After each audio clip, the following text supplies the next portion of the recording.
Hey YouTubers, I have an interesting subject to discuss today and I'm afraid it might alienate a few people or like gross them out. Um, so if you're like faint-hearted, just pretend this is the end of the video. Well, that's all YouTubers. See ya. But those of you who are a little bit more hardcore and able to handle a little bit of grody-ness, go ahead and stick around. This might be useful information. I've been studying permaculture, which is kind of weird for a guy who lives in a condo, but I'm working on it and I want my own place, like maybe an acre, and I am saving for it. I'm focused, I want it, and I'm working toward it so I can do it hopefully without debt, like with no mortgage. But back to what I was saying. Um, what is kind of gross is dealing with human waste in a post shit hit the fan situation where you can't just go to the bathroom in your house and flush the toilet and you're done, right? I mean, it's a crazy system anyway. Using potable water, which granted is poisoned with fluoride and all that nastiness, but it's still technically potable, and we use it to like gallons and gallons to flush away just a little bit of pee or whatever, and then basically that that material could be used, for like fertilizers and all that good stuff, but except for the fact that businesses and some people have a tendency to flush toxic things down the toilet, in which case then it ends up on the farmland and then all the cows are dying, right?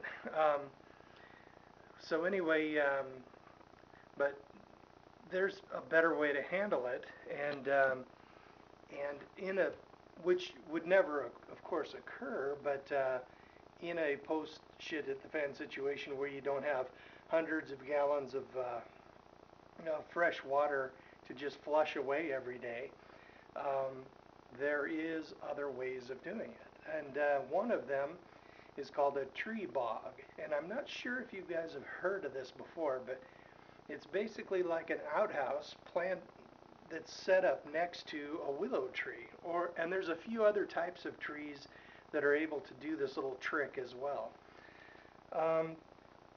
What the trick is that the willow tree, here, let me show you.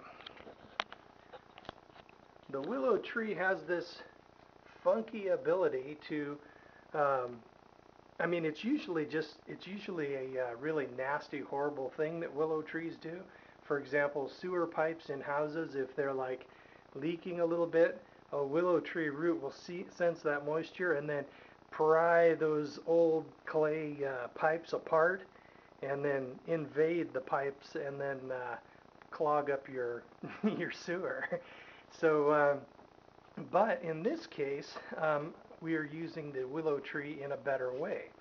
And what that is basically you can just dig a hole next to a willow tree and throw human feces right in that hole, and the willow tree will extend roots into the bottom of this thing, assuming it's dark in there, or fairly dark most of the time. But anyway, then they will have those roots down there, and several people can do number two into this pit, and the willow tree will just absorb it, and the pit will never fill up.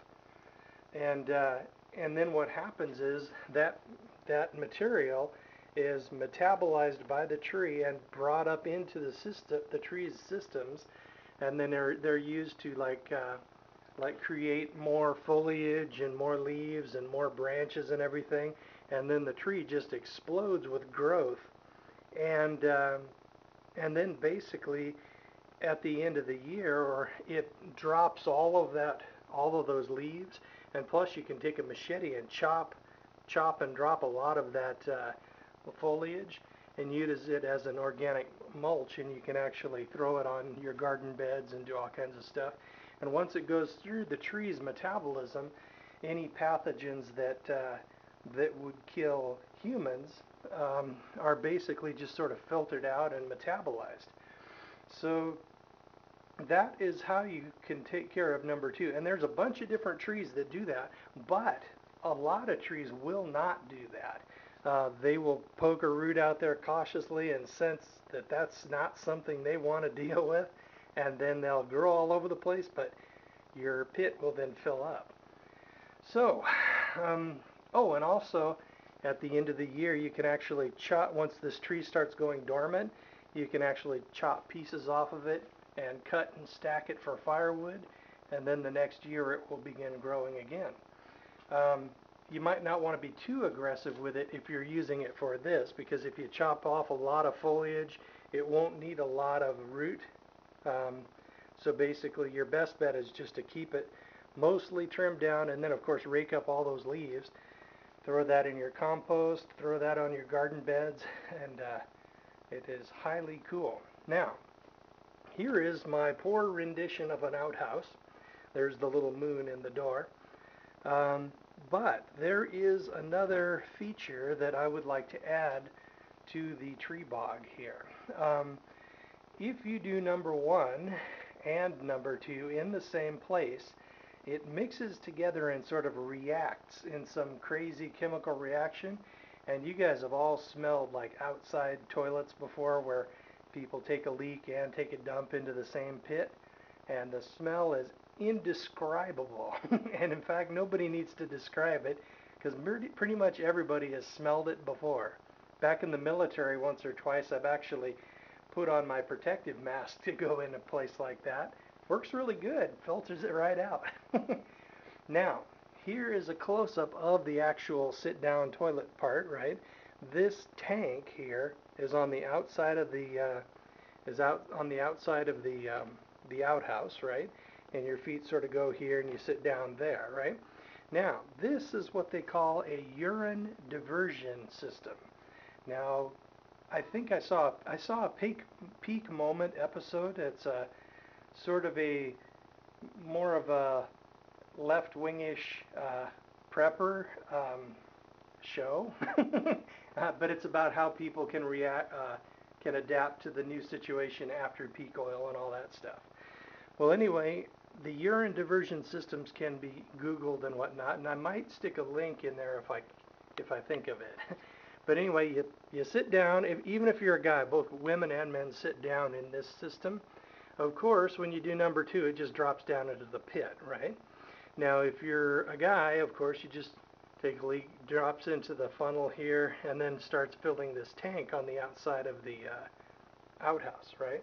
A woman, of course, she would just scoot forward a little bit, and you can design this so that it will catch it, you know, and then they just scoot back to wipe and drop the toilet paper down in there and all that.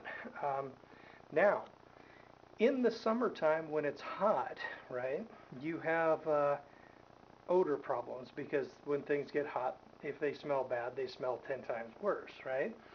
Now, that's what this little tube here on the top of the outhouse is. This is actually the south-facing part of the outhouse, because this is made of this is a close-up of that thing. That's a little rain cap, right? And inside here, there's definitely a bug screen, because you don't want bugs getting down in there, or flies. Anyway, then, basically,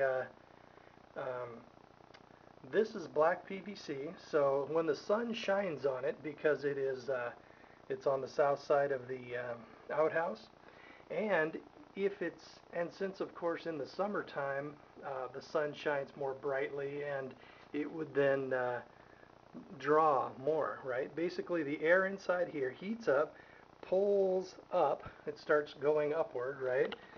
And then you of course have a tube of some kind that goes from the base of the pipe down into the pit, like something like this, right? And then of course a second one going into this little urine tank here, and basically we'll just sort of, whoops, don't want to do it that way. It would be just something like this, right? And then any air that is in here would of course have a constant downdraft, and there would have the constant downdraft here, and then those odors would of course be evacuated out of the top of this tube.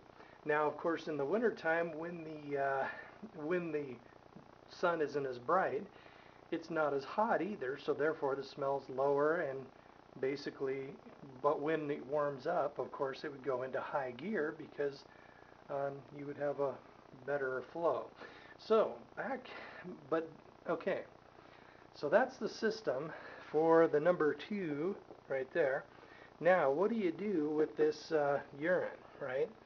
Now, you don't, in some shit at the fan situations, people have a nasty habit, because they don't know any better, of just going to the bathroom anywhere around, or pick one corner of their yard or something.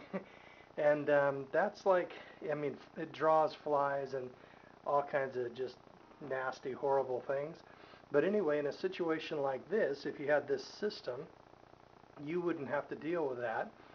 And plus, you would actually be gaining useful things out of what is normally a waste. That's what permaculture is all about. It's every creature, every organism has outputs and inputs. They require inputs. We, of course, require food and water and all that stuff, heat, shelter, and we produce things, which is, normally sewage, and it has to be taken care of. But if you utilize it in a certain way, you can actually turn it into a resource instead of a toxic waste that poisons your immediate surroundings. Now, there's one thing that most people don't know about urine of any creature, pretty much any mammal. It is a sterile, high nitrogen fertilizer. I mean, it has just a little bit of salt in it, but not a lot. And just like any fertilizer, if you put it on straight onto a plant or something, it can burn the plant's roots. So what you do is you want to dilute it like 10 or 15 to 1. You might want to Google the details. But basically, in this situation, you would just have a little mark across the bottom of the tank for, say, 10% full. And then when that happens, you could just fill the rest of it up with a garden hose or something, and then take a regular water pump, because that would work just fine. I've got one in my stores over here. And then just run this material out through soaker hoses to your garden beds or whatever, because when things start getting tough, commercial fertilizers won't be available or as available, or they'll be expensive. But almost everybody has this resource to create a high nitrogen fertilizer for free, and it's just tradition and squeamishness that prevents people from utilizing this resource. So basically, they could throw that on their garden and grow potatoes or whatever with it, because it is totally sterile, and it is a high nitrogen fertilizer when people are going to start really needing that. The problems with urine and feces is when you mix them together, then they generate all kinds of weird stuff and odors and disease-carrying flies and whatnot, and it's just a nasty business. But if you separate those two with a urine diversion system like this, you can actually utilize each of them separately much easier. So basically, out of this you get good high nitrogen fertilizer, and you don't have to grow vegetables with it. You can grow anything with it. And you also have mulch, high nitrogen, highly useful, nutritious mulch for your garden or whatever else. Now, willow trees, they have a certain chemical in them. I don't know if that would be good for animal fodder, but there might be some types of trees that are able to be used for that. Now, okay, this is the point where I might gross you guys out a little bit. Now, if you're going to do something like this, of course, you need to practice with it, right? Well, I think I'm going to pause for a second. It looks like my battery's getting low. I'll continue this in a second video.